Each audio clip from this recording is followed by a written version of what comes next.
တလုံးတို့ထွန်ဆက်ရှိနေုံနဲ့ရာမြေထွန်ရက်ရန်အတွက်တင်ဒါမကပဲအခုလိုရေမောင်းဖို့အတွက်ထိပါအသုံးပြုလို့ရပါတယ်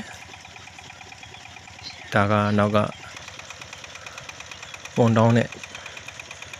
ဂျင်ကိုသုံးပြီးတော့ကွန်ပစာကိုလေဒီတဲ့နီးပါဒီနီးကထွန်ဆက်တစ်လုံးကိုရာမြေအတွက်ဒါမကရေရရှိဖို့အတွက်ပါအသုံးပြုလို့ရပါတယ်ကွန်ပစာထိုင်ထားတဲ့အဆင့်ကိုသိချကြည့်ပါမြေပေါ်တင်ကတ်စင်လည်းမကောင်းပါဘူးထွန်ဆက်အရက်နဲ့ level 2လောက်ဆင်တာပို့ပြီးတော့ကောင်းပါတယ်ဒါမှထွန်ဆက်ကိုလိုင်းကျိုးရဲ့ရုံးပြန်ဆွဲအားကို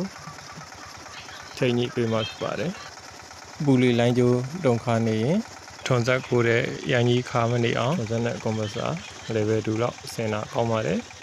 ထပ်အောက်ကြီးဆင်ရင်ထွန်ဆက်ခေါင်းစိုက်ပါတယ်